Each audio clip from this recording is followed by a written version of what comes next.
Because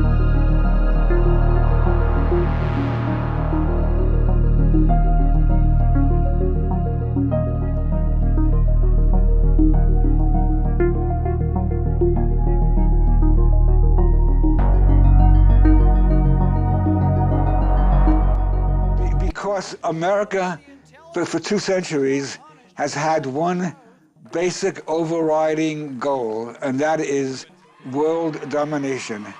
At least from the 1890s, if not earlier, one can say that. There was no distinction between the US and NATO, and they share the same view of American world domination. And so it doesn't matter whether Iran is doing this or that. They know that Iran is not a lover of the empire. And anyone who is not a lover of the empire has a short lifespan. Iran, Venezuela, Cuba, whatever, that is the test. Do you love the empire or not? Violence is never far removed from US policy.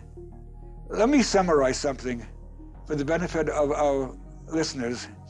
Since 1946, the United States has attempted to overthrow more than 50 foreign governments.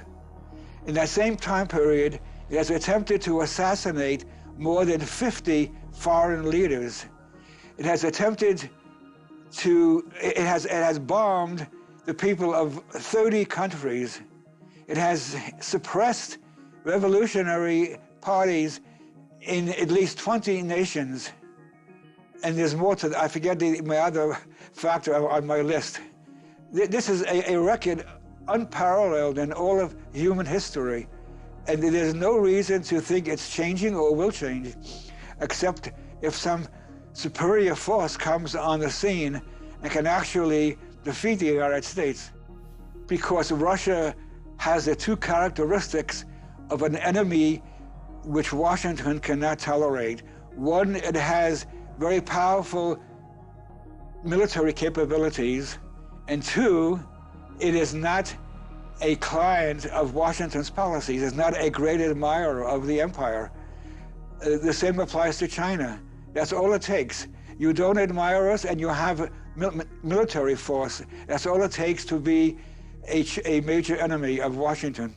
Washington wants to dominate the world, and anyone, including the people of Ukraine and the southeastern part of Ukraine who don't share that view, they are enemies.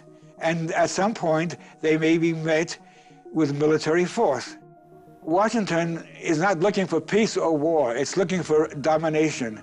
And if they can achieve domination peacefully, that's fine. If they can't, they'll use war. It's that simple. The US invades one country after another, totally independent of whether they're a threat or not. As long as they don't believe in the empire, as long as they're helping enemies of the empire. I mean, what threat was Libya to Washington?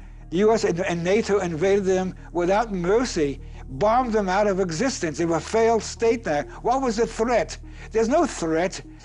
Washington, as I mentioned before, has bombed more than 30 countries. Why would they stop now? Iran is a definite target of the US and of Israel. And it's very understandable that Iran would want to have advanced missile defense systems. If I were the president, yes, that's what I would do. I would do all kinds of things. And then I add, the portion you're quoting, I add at the end of that paragraph, on my 5th day in office, I would be assassinated. So that's what happens to people who want to challenge the empire's policies. But I would have a great time for the first few days. The US is created ISIS. Let me point this out. Up until a short while ago, there were 4 major states in the Middle East and the South Asia which were secular. The US invaded Iraq, then invaded Libya and overthrew that secular government. And then it's been in the process now for some years, attempting to overthrow the secular government of Syria. Is it any wonder that the Middle East and South Asia have been taken over by religious fanatics. All the possible enemies and barriers to that have been wiped out by Washington. Why will they stop now? So I must tell you something, and all your listeners. At one time in the 1980s, Afghanistan had a progressive government where women had full rights. Full rights. They even wore miniskirts. And you know what happened to that government? The United States of America overthrew it.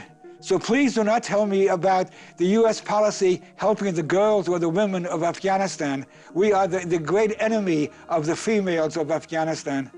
The world is in a terrible position.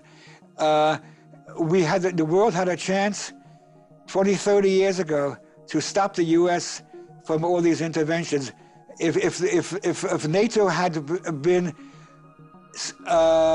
closed the way the Warsaw Pact was closed, the Soviet Union closed down the Warsaw Pact with the understanding or the expectation that NATO would also go out of business. But the U.S. did not do that.